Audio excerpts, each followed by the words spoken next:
تو وہ غلط نہیں ہوگا. وہ طوطے کی طرح لگا رہا اور کہا گیا جو اس نے نشر کر دیا. نہ کوئی تحقیق, نہ کوئی انویسٹیگیشن, نہ کوئی ویریفیکیشن. اور میں کہوں گی کہ جس ڈھٹائی سے فیک نیوز پروپیگنڈا بھارت کے مین اسٹریم میڈیا نے پھیلایا, وہ بھی جرنلزم کے فیلڈ میں بدترین مثال ہے. اور اگر ہم کسی بدترین یلو جرنلزم کی مثال آج دنیا میں دے سکتے ہیں تو وہ بھارت کے مین اسٹریم میڈیا کی دے سکتے ہیں. لیکن اس کے ساتھ جو اچھی چیز ہوئی پاکستان کے اندر, جہاں آپ کا پاکستان کا میڈیا میچور اور پروفیشنل نظر آیا, وہاں جو بروقت ٹویٹر کے اوپر سے بین ہٹا وہ بھی قابل تعریف ہے. اور یہ حکومت کو سوچنا چاہیے کہ اس بین کے ہٹنے سے ہی پاکستانی عوام پروپیگنڈا کو اور فیک نیوز کو کاؤنٹر کر سکے. پاکستان کا جرنلسٹ اس فیک نیوز کو کاؤنٹر کر سکا, اور بروقت کاؤنٹر کرنے کی وجہ سے بھارت کے میڈیا کو معافی مانگنی پڑی. تو یہ جب آپ آزادی دیں گے تو یہ آزادی اچھی چیز کام کے لیے, بہتر کام کے لیے بھی استعمال ہو سکتی ہے. میں اس بات سے انکار نہیں کرتی کہ آج کے دور میں جو کہ پروپیگنڈا کا دور ہے, نیوز کا دور اتنا نہیں ہے جتنا بدقسمتی سے پروپیگنڈا کا دور ہے, وہاں غلط پرسپشن, غلط نیوز کو بنایا جاتا ہے اور پھیلایا جاتا ہے. اور یہی وجہ ہے کہ اس کی وجہ سے پاکستان کی جو پرسپشن ہے وہ ایک سوچی سمجھی سازش کے تحت پوری جہاں جہاں بھارت نے کوشش کی ہے وہاں غلط پرسپشن بنائی گئی ہے.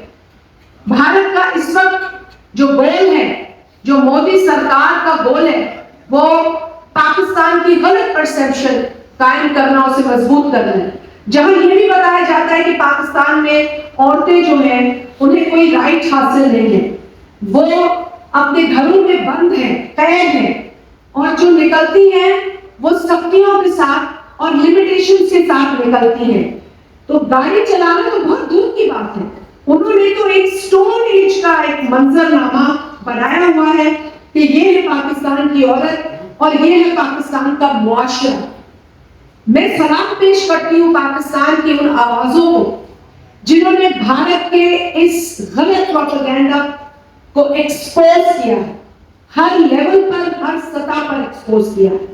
افسوس مجھے یہ ہوا دیکھ کر زیدی صاحب کہ بھارت کی بڑے نام نہاد تو جرنلسٹ تھے ہی تھے, لیکن بڑے نامور جرنلسٹ نے بھی غلط پروپیگنڈا پھیلایا, بنایا اور اسے پھیلایا, جس میں انہوں نے 1990s کا جو بغداد ہے اس کو دکھا کر کہا کہ یہ کراچی کا پورٹ تباہ ہو گیا. تو میں تو اس شرمناک yellow journalism from the Indian side اس کی سخت الفاظ میں مذمت کرتی ہوں. اور بار بار ہمیں یہ احساس آپ نے دلایا کہ you are a much better media and we are fortunate to have reasonable anchors in Pakistan. کیونکہ میں تو کہتی تھی کہ اگر بھارت میں کوئی ٹی وی کھولتا ہے تو سوائے سر کے درد کے اسے کچھ نہیں ملتا. اور پھر بھارت میں ہی لوگوں نے لکھنا شروع کیا کہ آور مطلب انڈین میڈیا از گاربیج.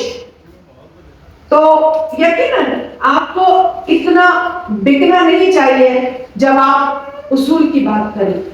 اور اسی کے ساتھ میں آج کچھ چیزیں یاد بھی آ رہی تھی مجھے. پاکستان میڈیا ڈیولپمنٹ اتھارٹی کا دور بھی, وہ ایک جو بل آیا جس کی ہم نے بڑی مخالفت کی. پاکستان پیپلز پارٹی کے چیئرمین جناب بلاول بھٹو زرداری صاحب آپ کے شانہ بشانہ تھے, اپنی والدہ کی طرح وہ جرنلسٹ کمیونٹی کے ساتھ کھڑے تھے, اور آپ کا اسٹرگل اور اپنا اسٹرگل جو ہم نے ہمیشہ ایک ہی سمجھا ہے, ہم نے اس میں کبھی تفریق نہیں کی.